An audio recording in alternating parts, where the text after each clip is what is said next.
Hello, everyone, and thanks for tuning in to PWD Allies podcast. The show is also known as Canadians with Disabilities and Their Allies. Today, I am really excited to have Tamara Taggart to join me. Tamara is actually she's the founder, the president of Down Syndrome BC. She's also, she also does podcasts for Telus Talks. Tamara, thank you so much. This is great to have you on. It's been a very exciting moment I've been waiting for to have you on the show. Thanks for joining me. I'm so excited to be here, and thank you for asking me. Yeah, this is great. So Tamara, before we get started, you were an anchor for the news hour. I guess time goes by so fast now. But, yeah. Yeah. It does go by so fast. Yeah, it's been 6 years since I left TV. Yeah. Yeah, I remember tuning in and watching you on TV and watching all the news coverage and stuff. And recently, when I reached out to you, I thought, I said to Neil, I'd love to get Tamara Taggart on. He goes, "Wow, that would be a huge get." And I said, "Yeah." I said, because last time I actually saw you on any media stuff was actually on the Mo Amir show. Ah, yes, Mo. I love watching Mo Amir, and he's one of my. The Summer of George. We watched the Summer of George. Yeah. Oh yes. Summer of George. Yeah, I love Mo, and he's become a really good friend. We met in, I think it was in 2019, and he interviewed me, and it just kind of went from there, and we'd become really good friends. He's a good guy. He's fantastic. I love tuning into all his shows, and I correspond with Mo quite a bit. And in the near future, I might actually be on his show. So I'll see what happens there. Yeah, I'll put a good word in for you. I'll see what I can do. We're going to trade podcasts back and forth. Exactly. There we are. I kind of wanted to go a little bit down memory lane because, a lot of, everybody here is roughly the same age. Like I remember when you came on as the weather person. Yeah. And but also I wanted to go back to when you did the BCIT broadcast communications it was 1991. And oh boy. One of your fellow grads was John Shorthouse. Yes. Yes. And of course, Canucks fans will know John Shorthouse as the play-by-play for Canucks broadcasts. So that's kind of cool. Yeah. So he was in the journalism program. I was in the radio program, and it was. I loved being at BCIT. It was so fun, and it was 91. It seems like a million years ago. Before there was, I remember we had these computers there, and they were these bricks, and the flashing line we didn't even know how to use them. They were so slow. It seemed faster to write it out by hand, but my, oh my, how things have changed. I graduated in 1987, and the year I graduated, and I think it was the year before in grade 11, the school districts, and it was in Burnaby that I grew up, and the school districts back then would share the computers across the whole district for 1 week. They would bring in the cart of these computers, and there was maybe maybe 6 computers for the whole district. Yeah. And they would bring them in for the week, and you have them for a week, and then they ship them off again. Yeah, no kidding. Yeah. And you know what? Not to be cynical, but in some cases, that's what it's like still today for some kids with iPads and stuff like that. Like some kids get them, but other kids don't. Some things haven't changed. I remember one computer I got it was at the time it was a state of the art one. It was actually the first color computer that was actually just came out, and it had a dual disk drive. It had the hard disk drive and the floppy one. I thought this is so neat. Everyone in the class is like, well, how is that fair? I actually had won it actually through a scholarship in school, and supported it, and I was like, well, this is great, right? And so I said, well, can I take it home with me? No, it has to stay in the classroom. Oh man.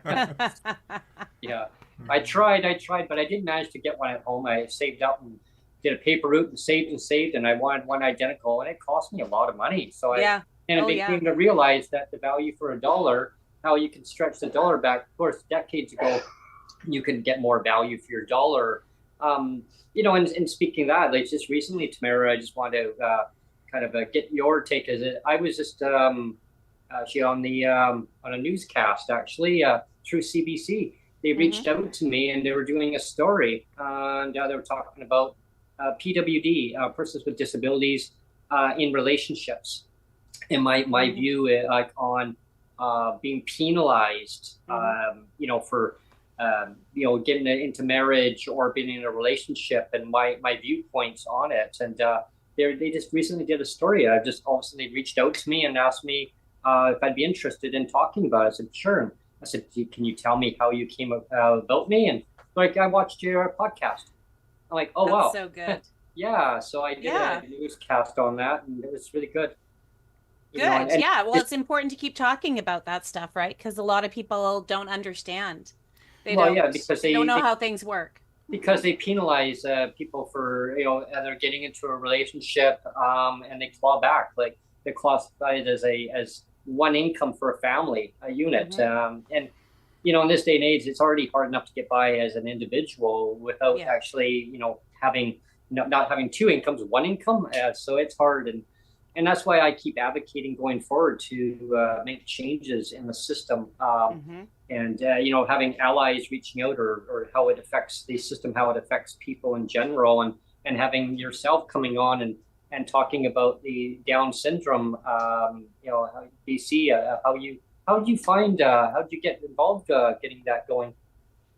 Well, it was in 2018, I read the news report about Florence Gerard. And Florence Gerard was a woman with Down syndrome who was living in home care.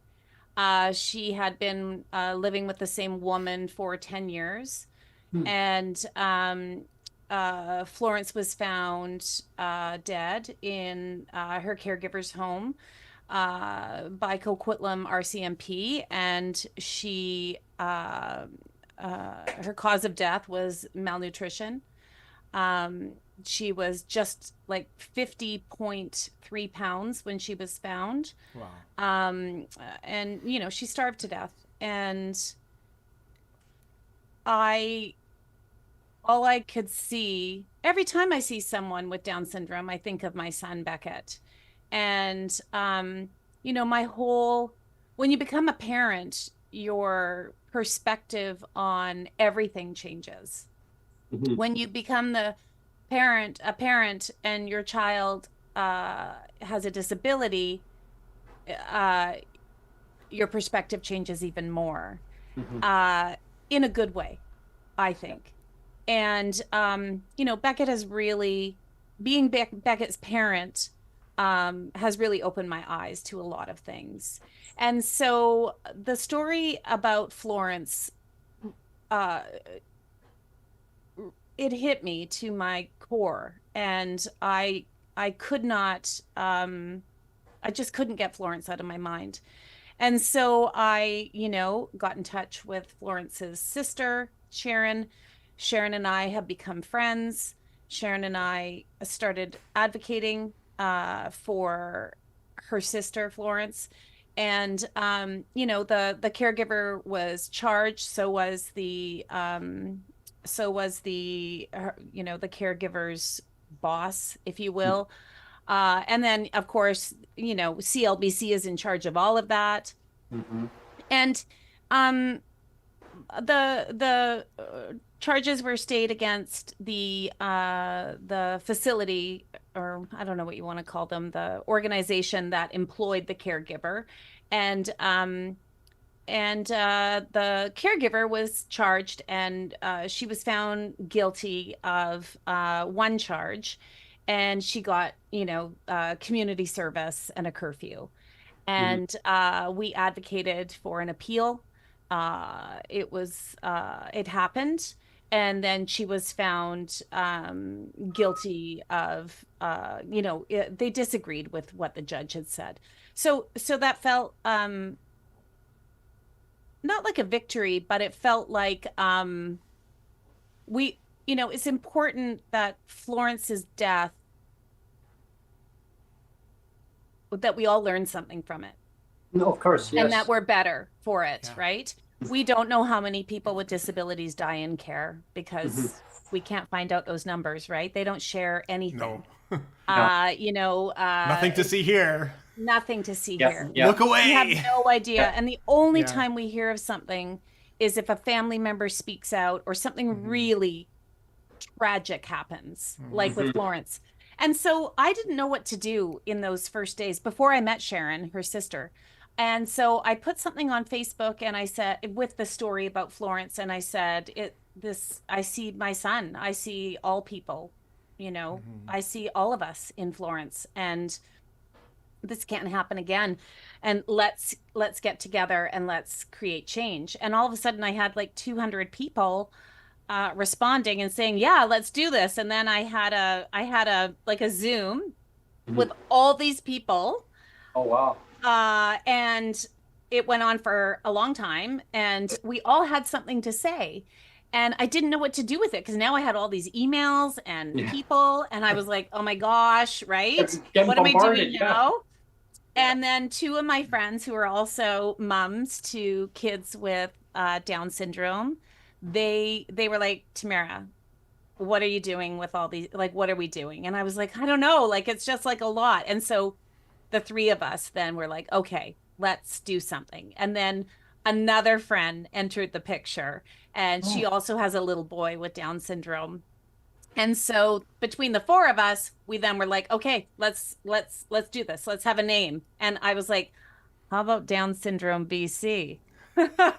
Super original, right? Original, yeah. But sometimes you just have to say what it is. Yeah, Exactly. You just have to say, you don't need to get fancy. We don't need it is what it is, right? Yeah. Yep. And it was very important to me that we don't accept any government money. I don't believe that you can be critical of the government if you're accepting money from them, because it's very easy to be cut off. Yeah. And we're not fundraising to do anything. What we're doing is we're advocating, and we're informing, and we are uniting, and we are we have no idea how many people in Canada have Down syndrome. We have no data. We don't know about people being educated. We don't know but we do know that people with Down syndrome, like most people who have a disability, are discriminated against every single day, not only in this province, but in this country, everywhere.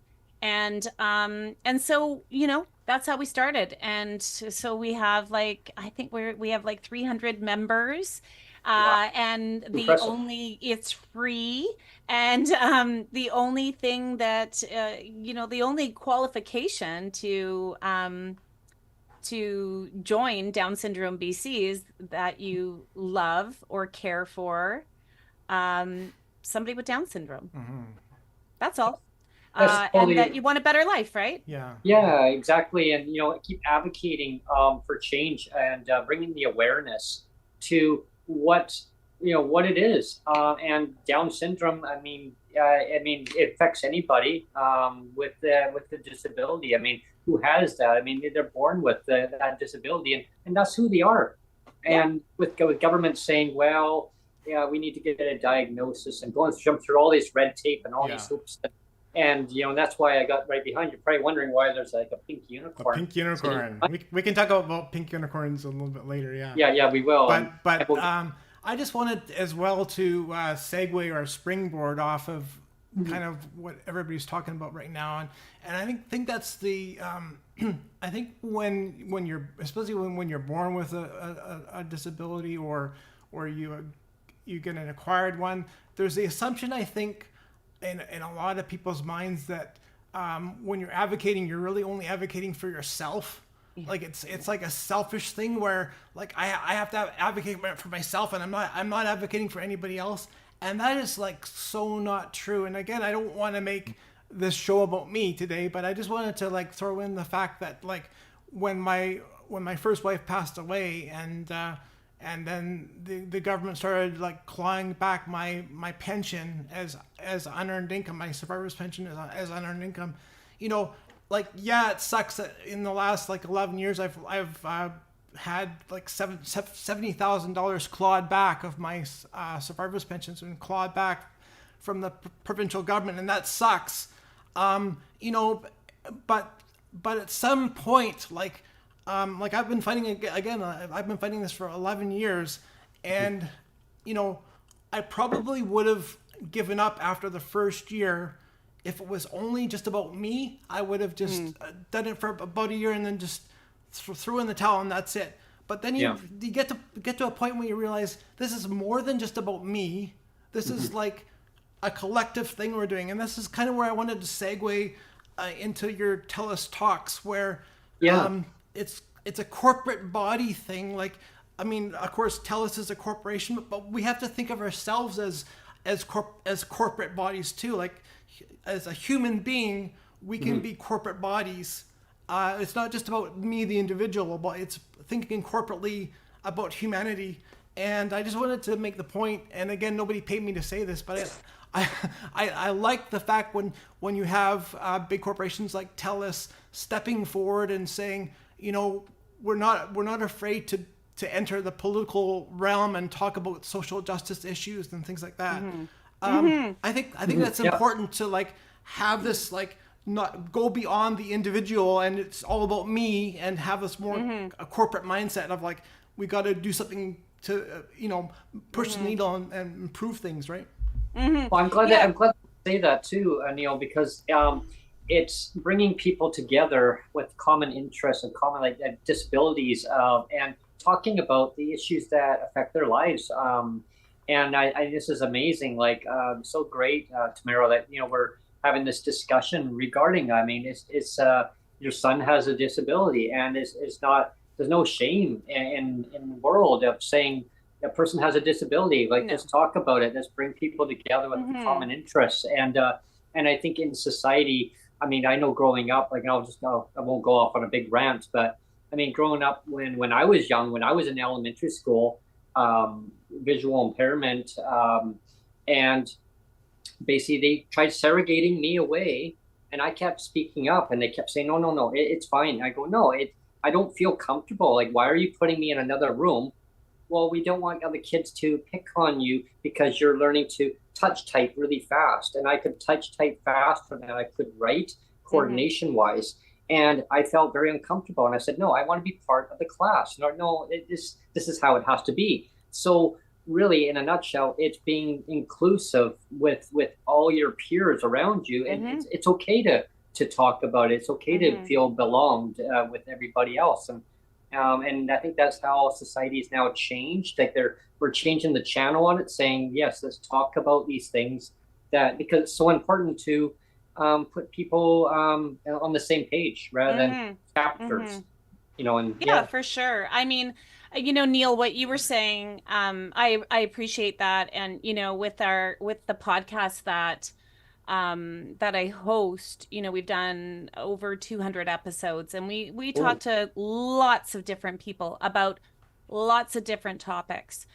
And I have a producer, and we talk about Is he as good as me? It's a she. Oh, okay. I just had just had to throw that in there. Sorry. Yeah, exactly. But you know, it is nice because although the podcast, you know, does have the Telus name in it because, you know, I host this for them, they are completely hands off when it comes to which guests we choose and the questions I ask. And, you know, and I do come into things with a social justice lens, right? I always have. And I do believe that the more we tell our stories and the more we listen to other people's stories, the better we can understand somebody else's lived experience or their opinions. We may not agree with them, whatever it might be. But there's also facts, right? And so when we talk about clawbacks for people with disabilities, that's a fact. Now, the average person doesn't know that that happens. The average person doesn't know that people with Down syndrome in British Columbia get no support. They don't know that. The other thing that people don't know is that my son is in a segregated classroom and has been for his entire high school experience in the city of Vancouver. The city of Vancouver segregates children with disabilities when they enter high school.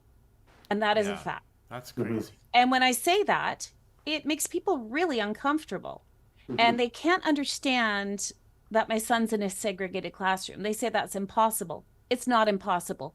My son goes to school. He arrives at a different time than the regular students.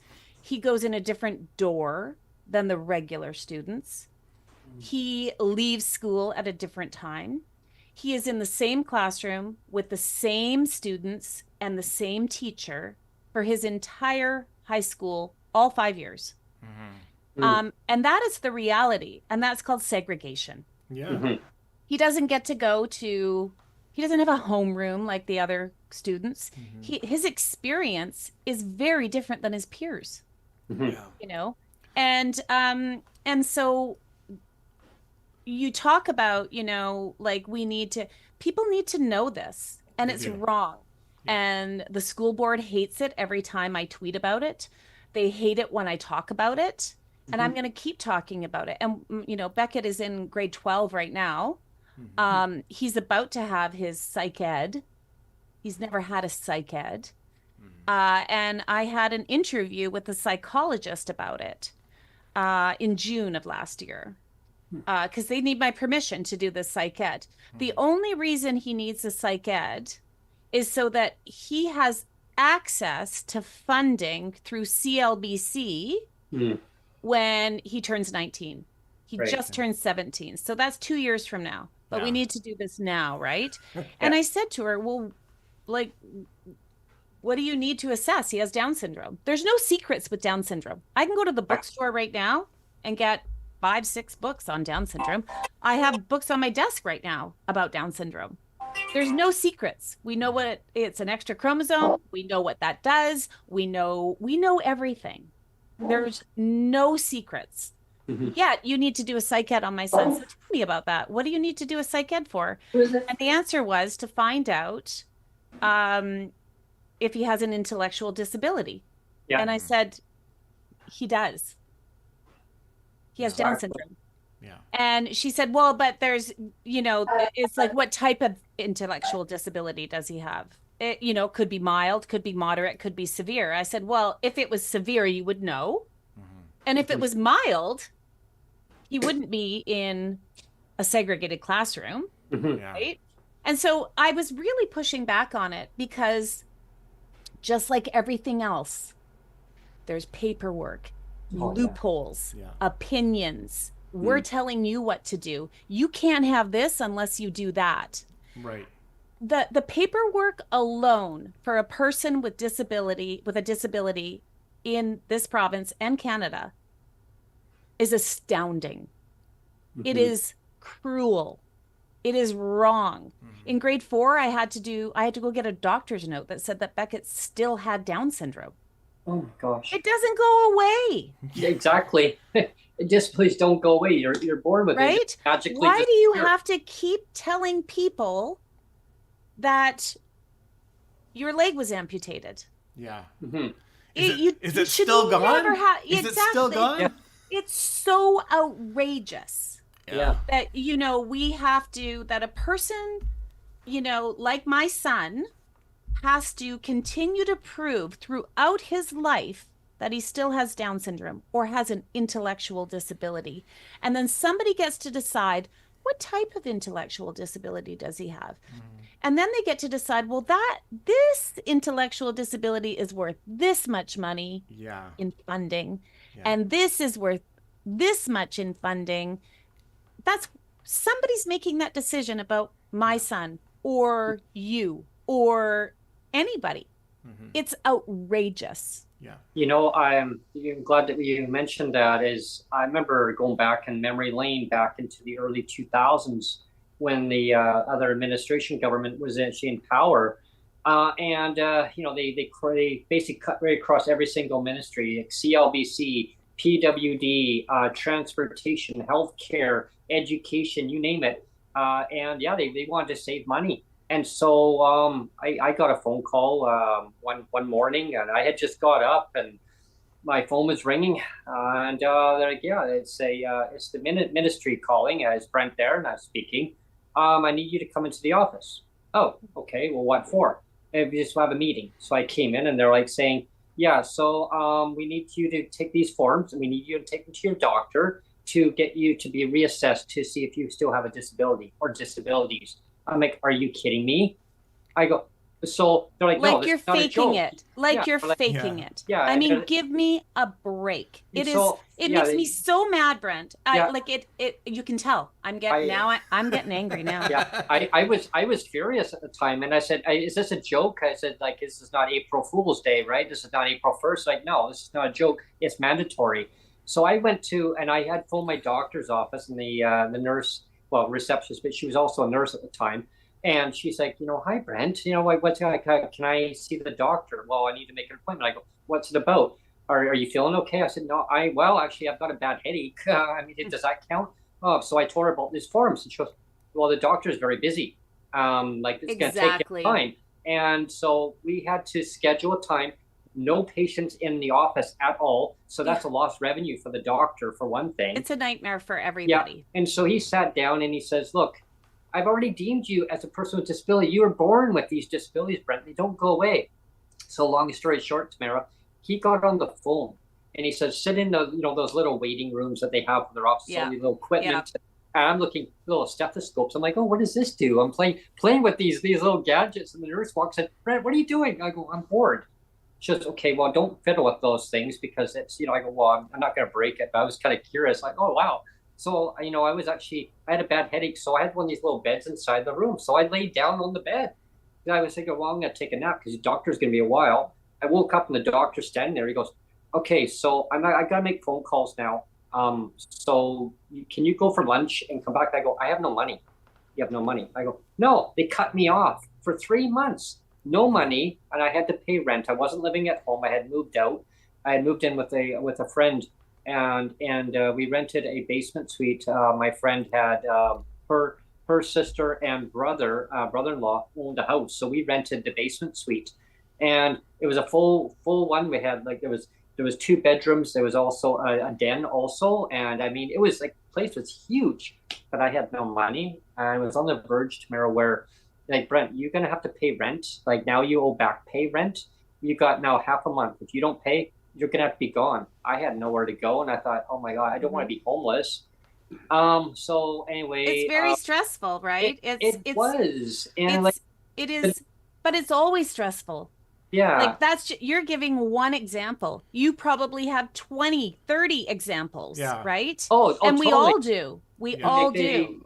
the It's nurse basically paid me to ridiculous. go and have lunch. He paid me to go and have lunch Yeah. over at Well, McDonald's. And I he had a yelling match. He had a yelling match Yeah. with the government on the phone. He said, "You want a lawsuit?" Next thing I know it, 2 days later, I had two ladies at my door knocking. "Here's a form for you. You've been re-put back on the system. And oh, by the way, here's $500 check for you for your inconvenience." What? For my Yeah, because your inconvenience? doctor gave them a piece of their mind, right? Oh yeah. And but we don't all have that person in No. our lives. Yeah, No. and I just You wanted know? to share. I just wanted to share very quickly, like my Coles notes. I could share a ton too. Like we could be here for another 2 hours, but I'll just share quickly. Like when my first wife passed away again, like 11 years ago. There's a lot of stuff going on, of course, right? I mean, Oh, yeah. the very last thing you want to do is be making phone calls to the ministry office and writing letters and that kind of thing. But I did. I made a phone call saying I'm gonna send a letter in because I know that with the death of my wife, because she was on assistance as well. So I knew that I would have to kind of be like financial figure or whatever to have to be reassessed a little bit because she's gone, of course. So I Right. understood that part of it. I didn't understand that I would be clawed back. That was not in my realm of understanding yet. Of course. Of course. But I knew at least I would be reassessed at some point. So I was told by, I made about, I think, 3 phone calls, and every time I called, I was assured that they told me on the phone, they said, what we're going to do, Neil, is we're going to just kind of park your PWD status, we're just going to park it for a few weeks or a couple months while the estate planning is all getting figured out. We'll just kind of park it there, and you can call or you can come back into the office, and we'll just kind of restart up everything again. And of course, the estate planning took a while, and I think I didn't check in again until it was maybe around 6 months. And I said, yeah, I want to, like, I've got everything kind of. It wasn't really done yet, but it was kind of, the ball was rolling, right? Plus, you're mourning. I know I'm more, Yep. and I'm having to do all this Right? crap, right? Yeah. The emotional load Yeah. is unbearable. Yeah. So anyway, so then I say, well, I'm ready to restart my PWD status again, and they're like, and I said, I sent in some letters like at the very beginning, and they're like, oh, sorry, we lost those letters. We don't have those letters, and I'm like, you lost them? You lost the letters? Gosh. And they're like, yeah, we don't have them. And then they're like, I'm sorry, you're gonna have to reapply for PWD status again. Like as a Joe Blow, fresh off the street, I had to do a complete reapply again. Like they didn't even know me. It's almost like you lost your homework. The dog ate paperwork. Yeah. And it's like I have to do all this at the crappiest point in your life. Yeah. 100%. And and again, we can transition to unicorns whenever we want, I guess. But the idea that the government says, if you have your wife, we'll honor an exemption for money if you work at McDonald's for 8 hours, but if your wife passes away, God forbid, we'll have to like claw back that survivor's pension because you sure don't deserve that. So we'll have to claw that because we don't want to respect death. We don't want to respect dead spouses because that's just too far left field to even consider doing that. Anyway. It's really interesting because I do think that there's a lot wrong, right? And we could talk for hours and hours and hours about it. And I always try to think one of the reasons we started Down Syndrome BC is because we need solutions, right? And we need people to step up and be loud and find solutions to these serious problems that we have. The biggest challenge I find, especially with people who have an intellectual disability, is society as a whole does not see value in people like my son, and I see it every day, and it's really devastating, and I think it's unacceptable. And I also I've had many meetings. We've had many meetings with the different ministers, education and MCFD, and we've met with CLBC. We've met with them all. They all say the same thing. They all say they're going to get back to us. They never do. They never do. And none of them can answer anybody's questions. And so it makes you, it's crazy making, right? Like it's like the ultimate gaslighting. Yeah. Oh, yeah. To the point where you actually think that you're going bananas because you're hearing one thing, it never happens. And then as you both probably know very, very well, you try to follow up. Oh, yeah. And then you're told the papers are lost, or, oh, I'm sorry, or, oh, we haven't read your letter yet, or, well, I sent it a year ago and I've been trying to contact you. You know what I mean? And so because we're, we're all parents on our board. Our board is very small, is all women. And we are tenacious, and we are fed up, and we have time. Oh, yeah. And we're not going to back down. And as you were saying earlier, Neil, about, you're doing something and you're doing it not just for yourself, right? Like you are fighting this fight or advocating for something, knowing that this will help other people too. And that's exactly how I feel, because I have had some people say, well, you're always talking about Down syndrome. What about other people with disabilities?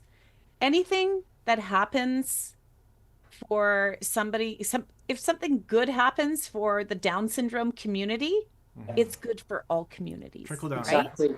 Yeah. And people, if I'm advocating for my son, I'm advocating for every single person with a disability. And the challenge that we have I think, in our society is lots of people have a disability, right? We know this. We know that 25% of Canadians identify as having at least one disability. And I always say, right. And I always say that, the disability, people with disabilities are the largest minority group in the world. And huge. We will all join at some point in our lives. So, during the pandemic, in which COVID is still alive and infecting, Beckett and I just had it a month ago. When we think about that, and that's where my eyes were really opened, you guys, I saw how I've always believed in community care. And I've always believed that we would look out for we'd look around and see who needs our help, and we would help them. That's what community care is. We look out for our seniors, say, or we look out for, kids with disabilities or whatever it may be. And it didn't happen during COVID. Well, and not only that, and I don't want to sidetrack the conversation too much. Yes. But I did want to, Sophie Lui, of course. Yes. I haven't been on Twitter for quite a while now, but I used to be on Twitter, and this was back in the early days of COVID. She did a tweet that said, when she was talking about the uptick in racism during COVID, which was very significant, like quite significant, and her tweet was, "I feel othered." That was her comment, is I feel othered. And I'm not gonna steal, because I have no idea what it means to be racially discriminated against. I don't know that, but the reason why that comment hit a nerve with me is that I realized, I can understand that, the fact of being othered. I don't understand the racial component of it, because I'm not that, but I understood the where that comment was coming from. Of course. Because as a person with disability, you constantly feel othered all the time. Oh yeah, totally.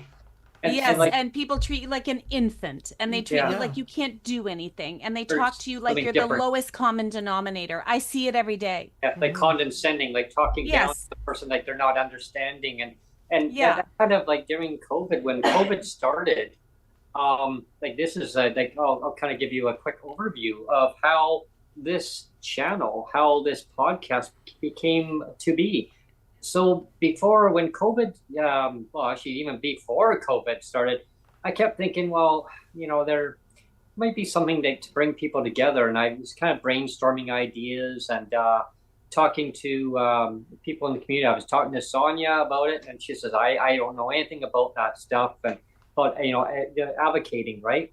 And I saw a lot of indifferences that were happening. I mean, we talked about the cost of living going skyrocketing through the roof, rental prices through the roof. I mean, people with disabilities not being able to find affordable housing, long wait lists to get into social housing. I No saw family doctors. Yeah, I no mean, it family goes doctors. on and on Yeah. and on. So when I saw all this stuff piling up, and then COVID hit, and then I thought, okay, the government then said, okay, well, we're gonna give people with disabilities and people on income assistance, I aka welfare, remember. Yes. $300. And so the media reached out to Sonia and myself and said, like they know we're strong advocates, and so they said, well, what would $300 do to you if the government was to come out with this? Well, I had a feeling that they already knew, hey, this is what the government's going to do, and I said, well, it would do wonders. Like, I mean, people as a disability, as myself, I mean, and I didn't just speak for myself. I said, but I gave an example saying, well, it would better my life. I can make different decisions of where I want to live. Maybe I can buy more adaptive equipment for enlarging small print, because I love reading. But I find that if I read for too long, I get eye fatigue. And then, of course, my doctor would say, stop reading so close. I go, well, I know, but I like reading. So, like, okay. Yeah. So, anyway, long story short was I said $300 would do wonders. I mean, it's not enough. It'd be a start. So, when they put that in, then they took it away. It was only a pilot project. Yes, I remember it very well, Brent. Yeah. So we got on this little campaign about it, trying to keep it restored. So during that time, I thought I said to Sonia, I go, I'd love to maybe bring people together. And so I reached out to Neil, and I said, hey, Neil, I've got this idea. I don't know what we should do with it. And he goes, I don't know. I said, and we should clarify too, like, I didn't really even know you that well. Yeah. No, my gosh. Yeah. Isn't it great though? Yeah. Well, I mean, like, I just. Like, you know how Twitter works. You know how Twitter. Again, I'm not on Twitter anymore. But you know how it works, where like I would see Brent's thing about $375 the rent, $375, and I would like one of his posts, and then he would see like a comment from me about clawbacks, and he would like my stuff back, and then kind of just out of the blue, he just like calls me, and I'm like, why? you know. And anyway, go on.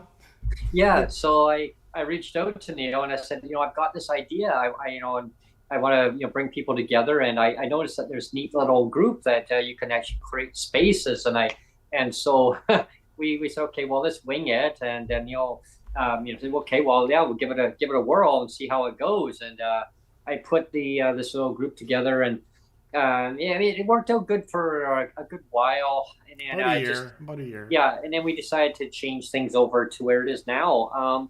But getting people together, I brought people together with common interests, and it really blossomed. And I thought, wow, like, this is amazing. And then I started having different guests on, like members of parliament, members of legislative assembly in British Columbia, and doctors. I mean, you name it, lawyers. I mean, it's the list goes on. And other Naked's been on. Yeah, I love this. exactly. Yeah. And I realized then that, like, this has the potential of growing like really big. And there's still more work to do that. Of to course. Keep growing it. And but it goes back to that. It goes back to that, to stories, right? Yeah. And to listening to what people have to say, and that's how we learn, right? Like, my experience as a parent of a child with Down syndrome is very different than another parent's experience with a child with Down syndrome. Yeah. There's lots of similarities, and then it's very different for, like my experiences as a parent, and so my son's experience is his own. Exactly. And I'm very, very aware of that. And I understand what my role is as his parent. And I can only hope to, encourage other parents and caregivers and grandparents, and there are a lot, who to, to speak up. And more of us are, right? And people always say, oh, parents have so much power. Well, a lot of parents are scared to talk. And they're scared because they get punished. They get punished by school boards. They get punished by healthcare. They get punished. It's like they really do, right? Like no one likes a loud parent who is exposing the garbage that is happening. And they sure don't like it when a parent appears on, a TV news story or in the newspaper or whatever. Like, parents are having to raise hundreds of thousands of dollars so their child who uses a wheelchair can access the playground at school. Like, are you kidding? Like, what? Yeah, and I just wanted to jump in quickly again to give context. Like, I don't know. Are you aware of Vivica Ellis? Do you know the name Vivica Ellis? She's the foundation has changed now. They used to be the Single Mothers Alliance. Oh, okay. And they famously took the provincial government to court over the clawback of child support payments. Oh, I think I do remember that from divorced parents, and that was in 2015. And I actually joined forces with them. I was like the one guy. So you had all these women, this woman group of like, and I always, when we've had Vivica on the podcast before, and I said, I think there's not enough appreciation, like you were saying, a pissed off woman is, very powerful. Like, because I see my mom is the same. Like my mom was. Well, we're mama bears, right? That's what they call us, right? We're mama bears. Well, and, and to give context, like my mom was a nurse, and so to be a nurse you have to be knowledgeable and strong, and so like. I grew up, and there's all these doctors that were always pushing back and saying, and again, we're going back 56 years, when my cerebral palsy, there wasn't a lot known about it really, and like you were saying about cognitive disabilities too. I mean, it was just assumed that if you had cerebral palsy, you also had assumed you also had a cognitive deficit as well, right?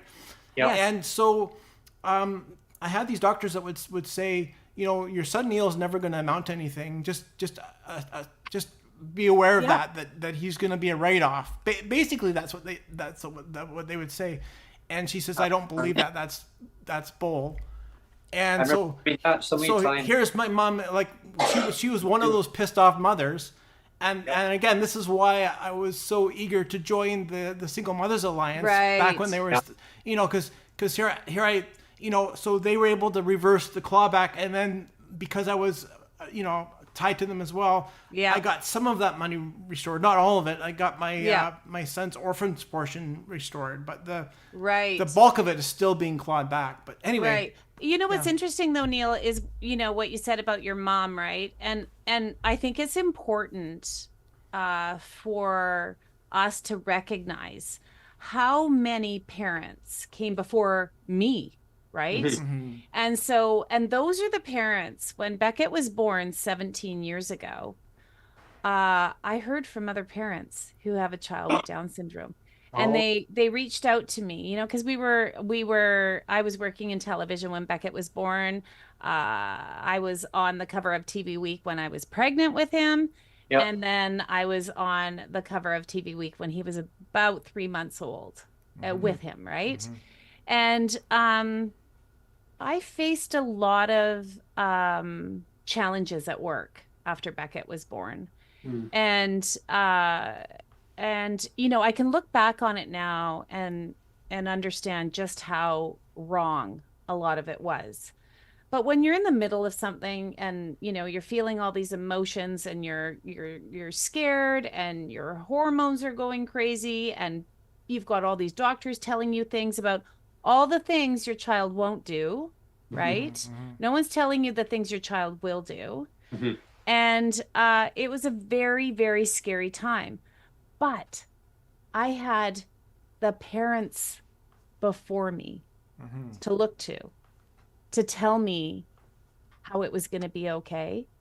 Because they were, you know, mums and dads like your mom, Neil, right? Who were calling me and saying, listen, come on over, come and meet my child, you know, and we would go over and everything just felt so much better because you feel alone, right?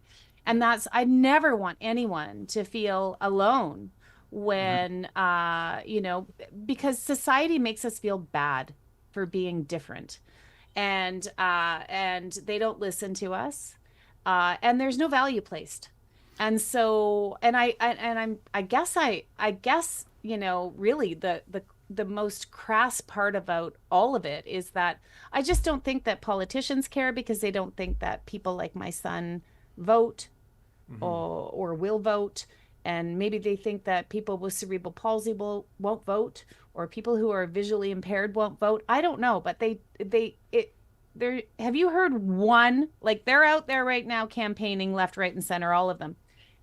Have we heard anybody mention people with disabilities yet? Nope. Exactly.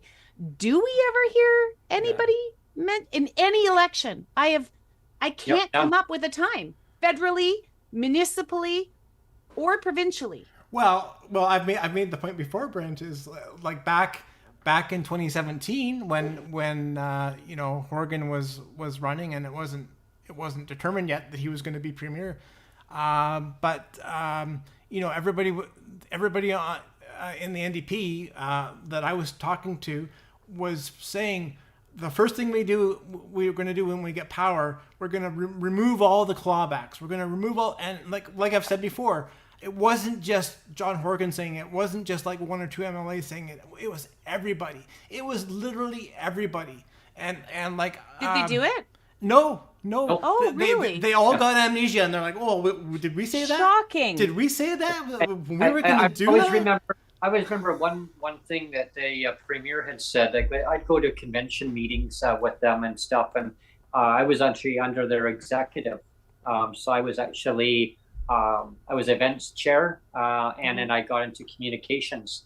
So I was elected in under both. So I got to hear how everything worked, right? And it was quite interesting. So I got to go to a lot of these conventions, and I got to meet with the premier, and so one day I was actually in the washroom. I was washing my hands, and guess who comes walking in behind in the door? I'm like, and look in the mirror. Oh my gosh! He goes, Brent. Oh my gosh, what are you doing in here? So we got chit-chatting. He goes, oh, I better get going. They're going to think I'm holding hostage in here. And we got talking about, you know, what it's like to be, you know, doing the job as premier, right? And he told me stories like, and like he said, it's not as easy as you think, right? I mean, when he thought he could, you know, get into that position, and there was so much that had to be done, so many hard decisions, good or bad. And I said, okay, but what about PWD rates? And I right there, I said to him, like, what about raising PWD rates? I mean, our government is always looking at opportunities of making life better for people. I go, oh, okay. So he goes, I have your back if you have mine. I said, well, I only have your back if you actually have mine. Like, you know, and I voted. I have yet to find a politician that has. Yeah.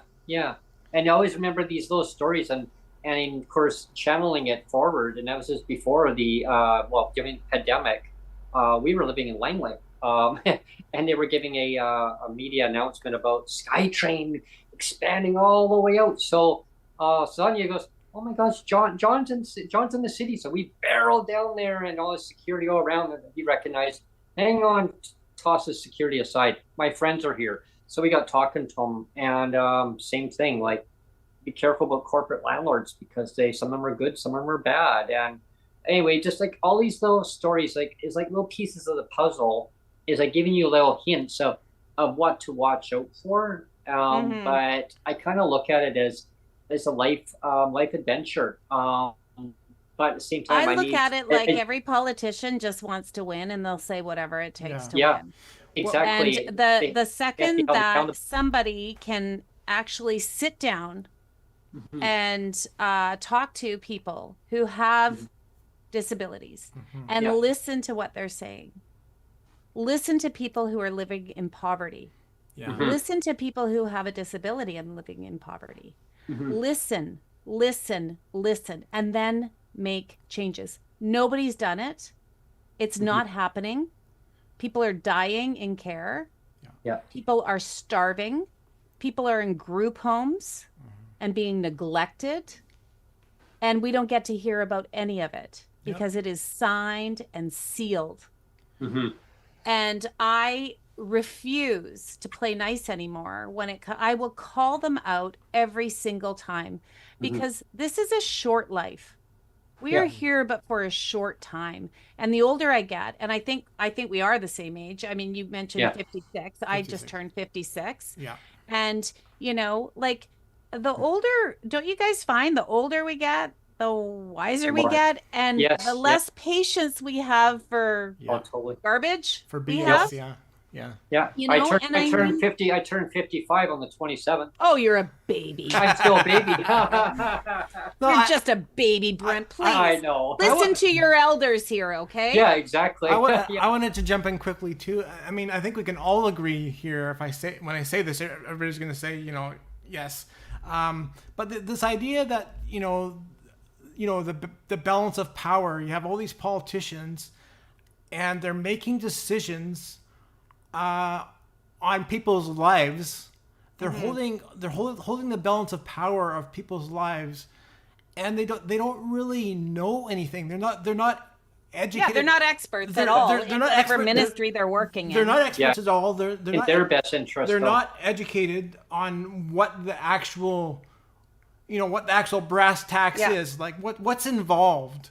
Let me give you an example. I had a meeting with the former minister of MCFD, Minister Dean, and we've had a few meetings with her. And when I criticize a politician or government, it's not personal. It's never personal, right? I think they're probably all really nice people and fun to hang out with, right?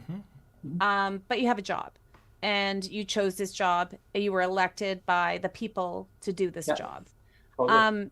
I also recognize that ministers aren't really supposed to be experts. The bureaucrats behind the scenes, some of them have been working in government, these bureaucrats, their entire careers. Since 1991 is a perfect example of one deputy minister who just was moved from MCFD.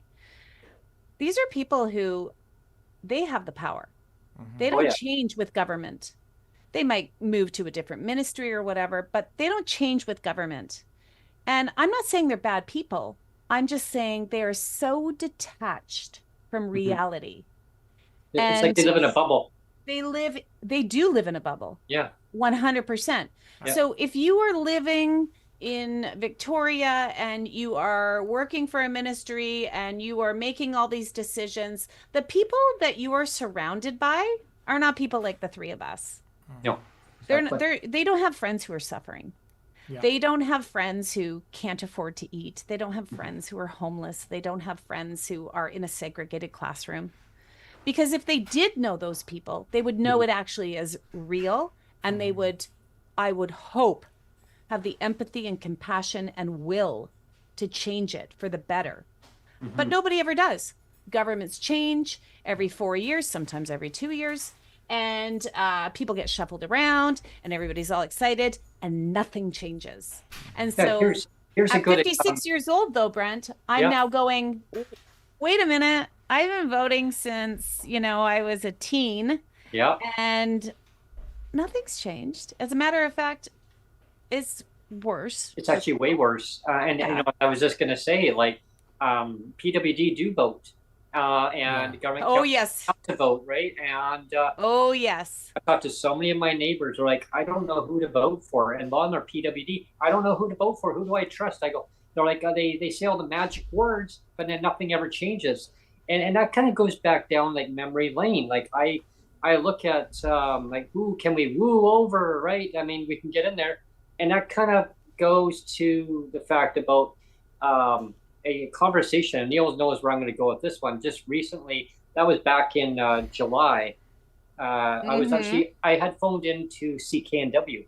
Okay. And the Mike Smith show, and she was taking phone calls, and normally he gives a prelude of like an overview of these are the guests I'm going to be having on. But he started to show off one day, and he comes on after commercial break, goes, so it's Mike Smith here, and today I'm going to have the Premier of British Columbia on. And I'm like, whoa, and it kind of caught me off guard because it's like usually I can prepare myself, and I call in. I call. We'll say David Eby for the record. David Eby. So yeah, David Eby, right. British Columbia. So I can mentally prepare myself to make a phone call. Yeah. And I call in on a regular basis when I whatever topic it is that interests me, especially if it's to do with housing or rates or cost of living. Transportation is a huge one for me too, but that's kind of on the back burner here. But anyway, it's hard to pick the priorities, Brent, isn't it? Because there's so many. Yeah, exactly. So I had the opportunity of calling in, and the host Mike Smith had said, "Here's the condition. The Premier is willing to take phone calls, but be polite and be very precise of what you want to say, and and be very short and just one question." Well, I called up, and of course they know how I is. I'm able to mash a bunch of questions all into one. So I was able to get a whole bunch crammed right in there. Yeah. And so what it was, I can just say to our audience, because a lot of them are like, well, can I get a hold of the audio? I go, unfortunately, I can't get the audio. I had it at the time. I wasn't allowed to unless I had permission by CKNW to get the whole thing. So I can, for our listeners and also to you, Tamara, I can give you a quick overview. So I called up and I said, okay, well, there was no increase in this year's PWD rates for persons with disabilities in the province of British Columbia in the BC budget. I said, I want to know the reason why not, and when will there be, and why wasn't there no increase? Because my corporate landlord gave me a 3.5% increase in my rent and wanted to know.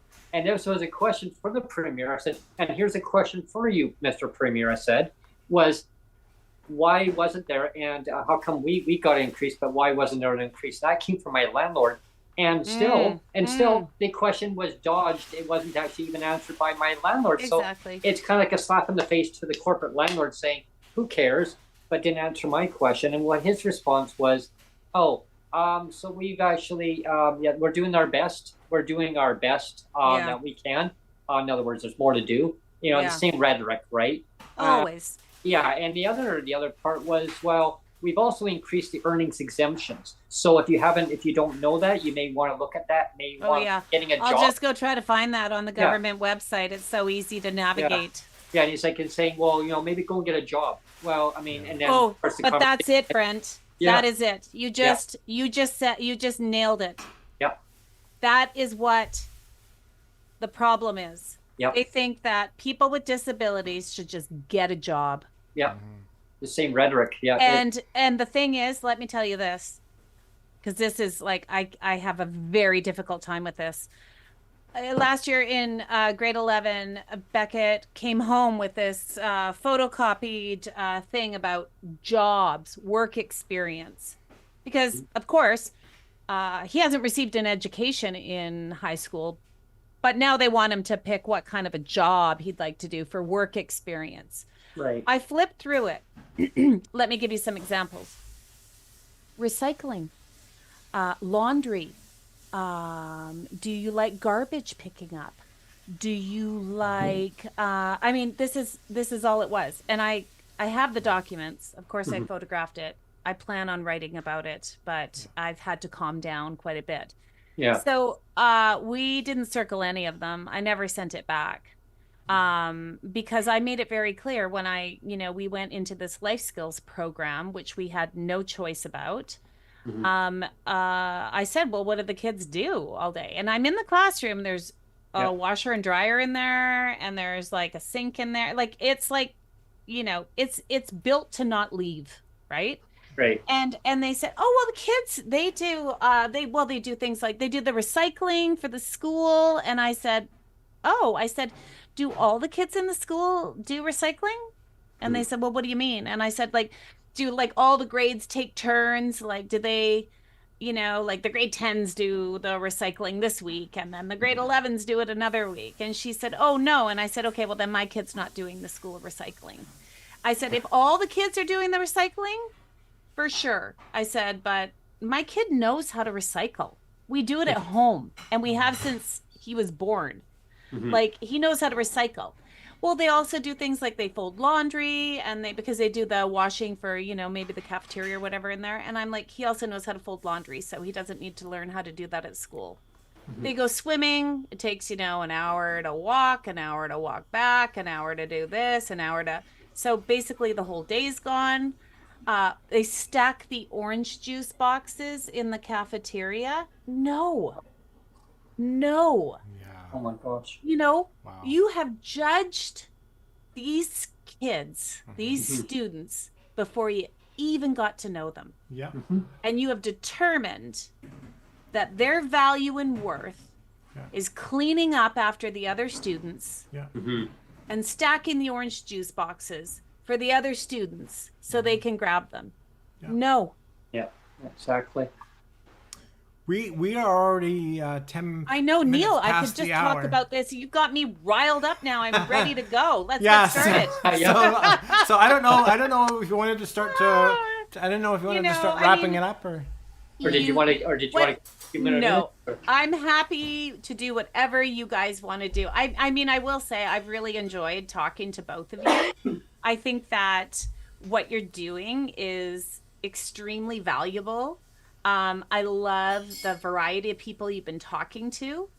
And I think what's most, valuable to what you're doing is the transparency, right? And I think that if we were all more transparent, especially government, we would be so much further ahead, right? Like we all feel the same. We all feel joy and sadness. We all want to be able to put food on the table and have a shelter over our head. We all want to feel love. These are things that are important to all human beings, right? Yeah. And so to constantly push down people with disabilities and keep them from ever succeeding or getting ahead, right? The clawbacks are the most cruel thing. They are cruel. And, I look to both of you to see what the future looks like. Because you're older than my son, right? And that's what we do as parents, as individuals. We look to see what the road ahead looks like. Yeah. And I just I'm honored that you asked me to be on your podcast. I feel like I'm learning something new every day. Of course I am. I'm a student of life where I don't know everything. I only know my own experience. And I know that a lot of things that my son has experienced are discriminatory. They are demeaning, dehumanizing, and there's just zero empathy. And I don't understand that. I just don't understand it. I really, really, really don't. Yeah. And I think what's important to emphasize as well, and this is going to be my final comment maybe, is the idea that I grew up with my disability from birth. From day one I had my disability, right? But I never really knew about the discrimination in government until I had my service pension clawed back. So I spent my whole life disabled, and it was only 11 years ago that I woke up. Like I got hit in the back of the head. Right.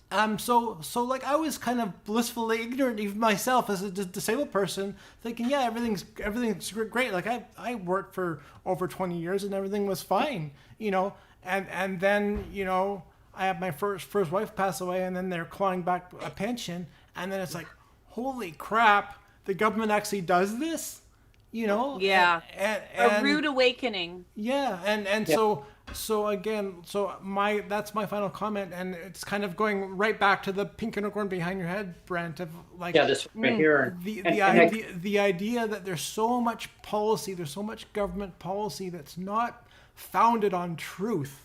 Yes. It's not founded on truth. It's founded on pink unicorns, and it just bugs me. It's just like, let's just make up crap, and let's just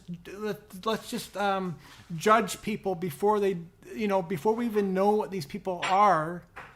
Let's put everybody in a really small box and confine them, and make their life super difficult, and hold them down with a whole bunch of herd of pink unicorns and everything, And so, that's no, you're absolutely right. That's a really good point. And, I think that the message that we continue to send to non-disabled people, if you will, is that, when we put kids in a segregated classroom, or we say, oh, no, we're not going to raise the, the disability, benefit at all. Like, I'm sorry, you're getting enough.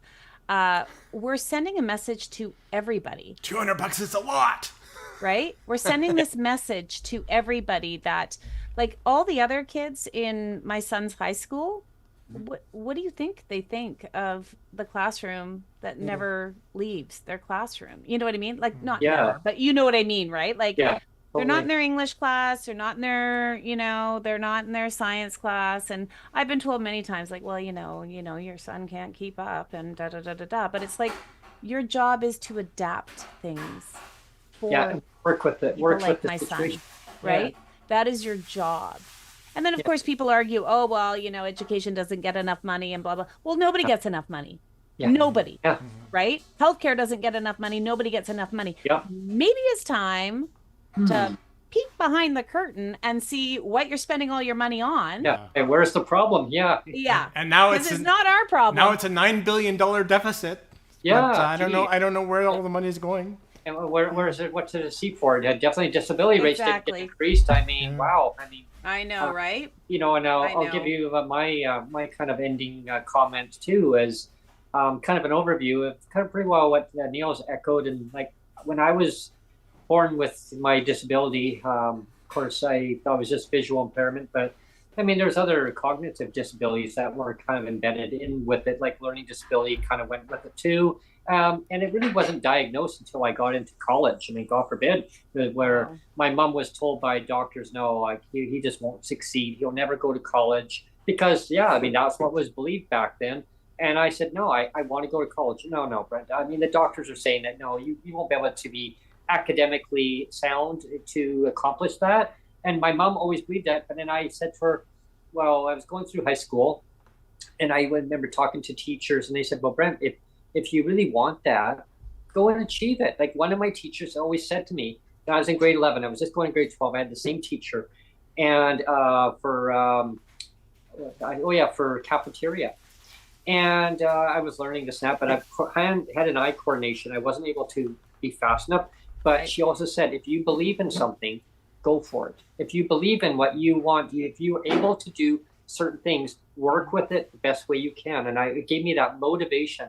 And so I said to my mom again, and my mom had brought me up as a single mother because my father had left when I was 8 years old. So my mom raised me and my brother, and it was a challenge for her. I mean, economic times, I mean, you can imagine. But she did the best she could, and she gave me everything that she could give me. But she said if there's other things I needed, I had to work for it, do a paper route, babysitting, or whatever it was. And how times have changed. But I remember coming home and I said, I want to go to college. She goes, then go for it. She said, who cares what the government thinks? Oh, you can't go and do. And I proved it, and I was very successful. And there was a couple of courses that I didn't get through.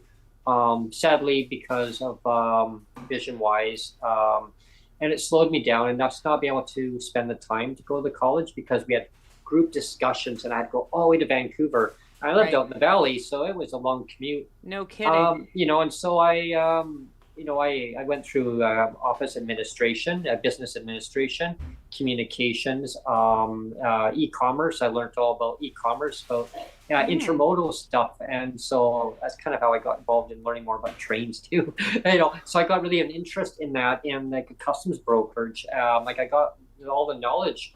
Also went through kind of accounting. I also went through the hotel management program. Wow. So to learn how the whole system worked there. And then I did a career move. Hotel closed down after I got off of the job, and it just boom, it just blossomed, and then I ended up moving back home because I couldn't get the work that I had gone to school for. Yeah. No hotel wanted, well, we don't want to hire guys. No, we hire ladies. We have women in here. I go, well, I took my course. I mean, does it really matter? I mean, I can do the job. Well, we've never done that before. So I started kind of looking at it. My self-esteem kind of went down a little bit because I thought, well, like, what's going on here? Like, my mom's like, well, I don't know. And so I kind of stayed low for a while, and I started working in the hospitality industry. And then I injured myself on a job for my corporation. And then, of course, the clawback started because the ministry said, well, that's unearned income. I go, well, I paid into it. I mean, EI. I mean, no, it's classified as unearned income. You didn't earn it. I go, okay, then why was it deducted off my paycheck? Why is CPP taken off? Brent, you're asking the worker. I remember at the ministry, you're asking too many questions. I go, I want to know the answers. Why are you doing this to me? Stop talking common sense. Because it's regulations. So then I became to realize going forward that regulations need to be changed. And that's why we're here now talking about all the inequalities and bringing the problems forward and telling the government, like, enough is enough. Like, you need to listen to people with lived experience, people who have disabilities. I mean, yeah, they live in a bubble. If they didn't live in a bubble, they're going to have a disability at one point in time in their life. They live in a bubble with pink unicorns, we have to say. With pink unicorns. Pink unicorns, for sure. I mean, so a quick overview is my advocacy continues going forward. Like, I love what I do, bringing people together, and I learn from people. It's not about me, congratulating myself. It's about congratulating other allies and other people with disabilities coming forward and coming together and speaking their lived experience stories with me and finding goals of how do we fix the system? What's broken? And we're only a few subscribers below you, Tamara. There you go. Just only a few. We're almost there. So Tamara, I'd love to extend the opportunity of having you back on again very soon. Anytime. It's been an absolute pleasure speaking to both of you. I would love to dive in next time, and we'll talk more about, because we ran out of time, about the CDB. That's another big topic in itself. Oh man. I mean, again, all the red tape. You need a DTC in order to get it, and they know. Also, enough with all the acronyms. I can't take it anymore. Like, what is it we're talking about? Like, you know what I mean?